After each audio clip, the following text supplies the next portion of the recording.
Mr. Jody Taylor, thank you very much for joining me here today. It's an absolute in my pleasure. Studio. Now, obviously you were once with Tony and Guy in a really big family there, the art team. How big a difference was it for you, a change, to go from that kind of art team setup to it's me and my kit bag, it's me getting those jobs? I mean, was it quite scary to start out with? Honestly, Amanda, it's the most scariest thing I've ever done in my life. Like, I didn't know what I was doing, because at Tony and Guy, I was traveling the world, I was doing shows. Basically, the men's side of the company was down to me. It was like my choices of what we were doing each year with the collection and stuff.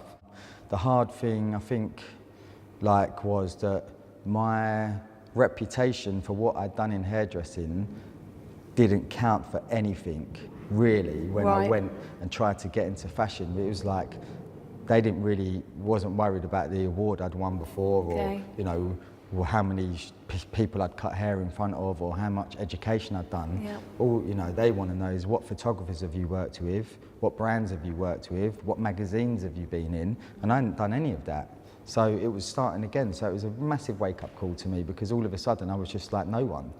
You get a fantastic array of people sitting in a chair in front of you.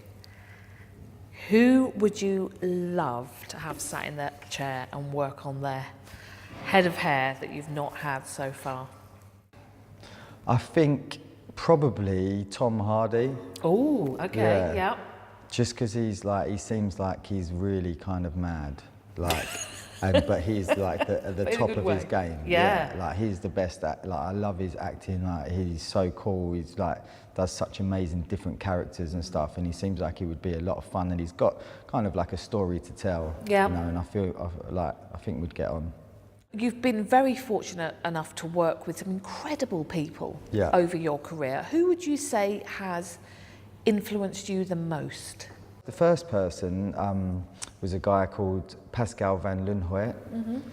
And when I was at Tony and Guy, I was assisting him some. He worked in the Mayfair salon. He was like an art director, and now he's got his own shop in Antwerp, and he represents Kevin Murphy on their artistic team. But he's the best haircutter I've ever met in my life. Okay. Like, in terms of physically cutting hair, precision work and stuff, he is incredible. And it took me a long time to learn things. Like, I was not a good, I didn't understand hairdressing for a very long time. Right.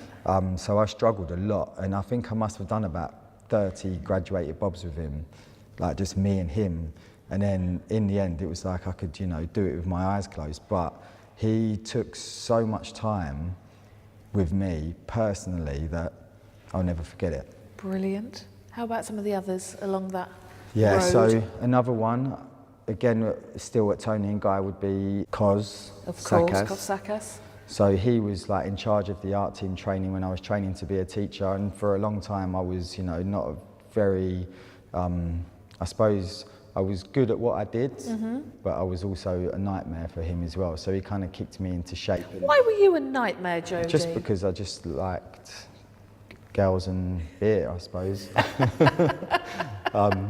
So, it took me, he basically he taught a lot of us how to teach, and he got us to a level to be able to go to a country and run a show and stuff like that. And he, instilled a kind of discipline into our work, and a work ethic as well.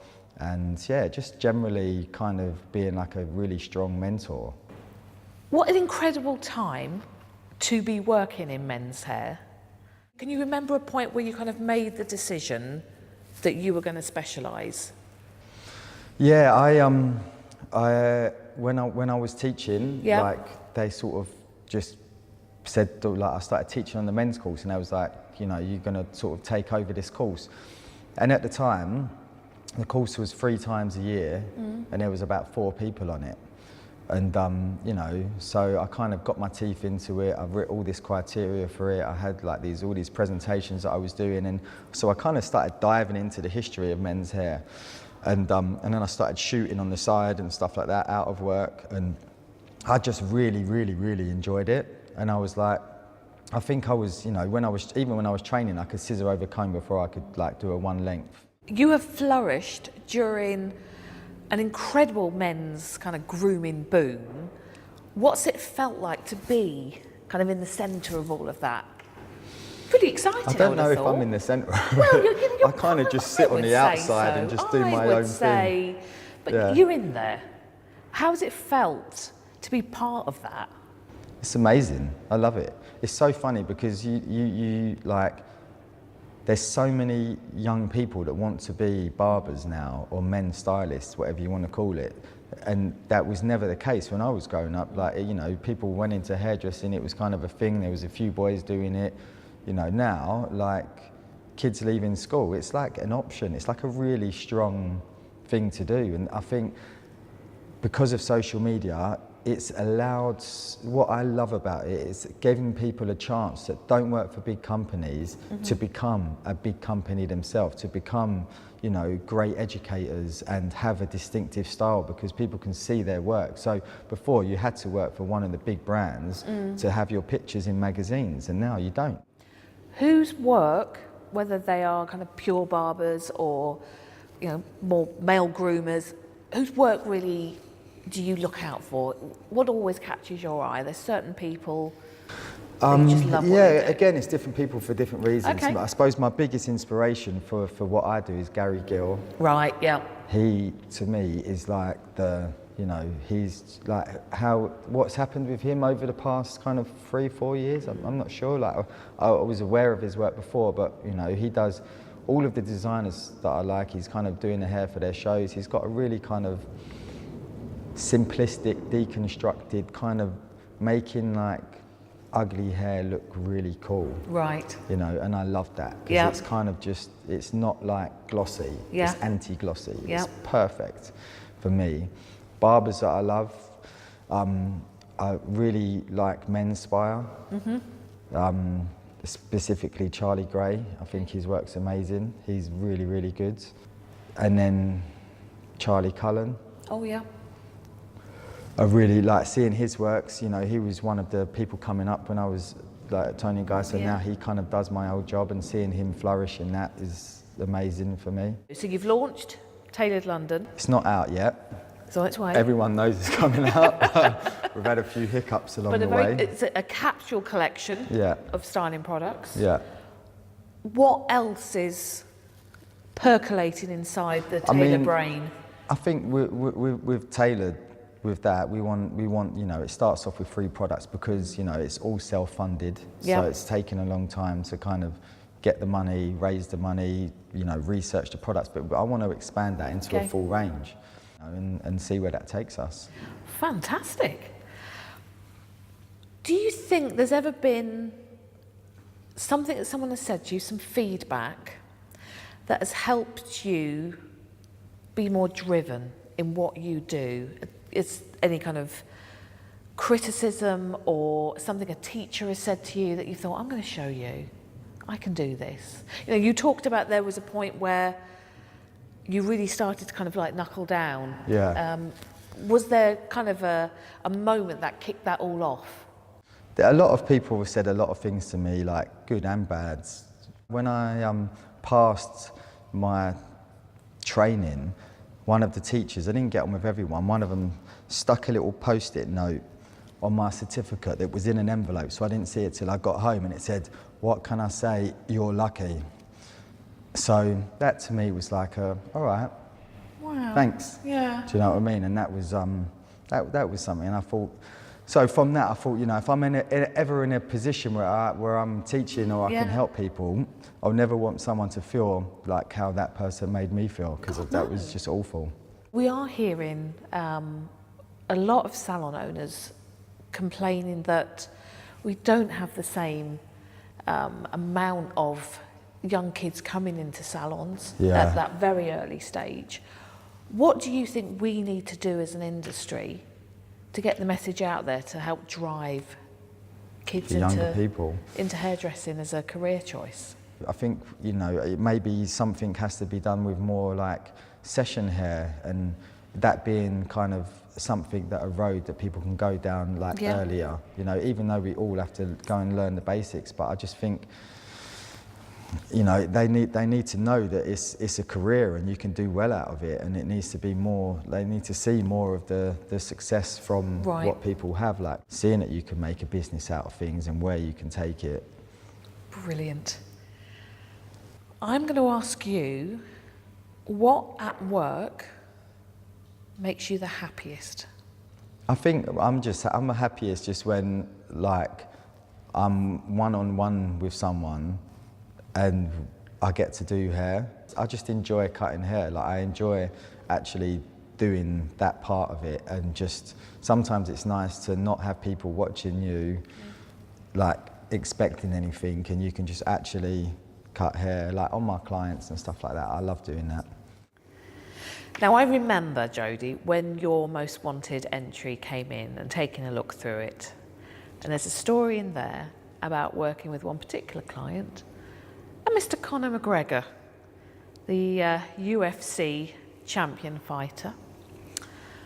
On a scale of 1 to 10, how terrified were you when faced with styling Mr. McGregor?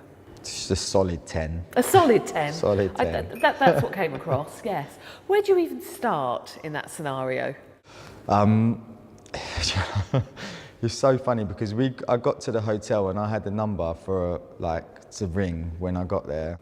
So I rang this number and the guy was like, I'm going to be down in like a couple of minutes, just wait downstairs. And so like he rang me, like, well, he come out the lift. It was a security guard. We got in the lift. There was 2 more security guards in the lift. We got out the lift. There was another 3 security guards. Then we got outside the room. Then there was a few more. So, you know, there was a lot of security guards going on. So I was like, yeah, it was insane.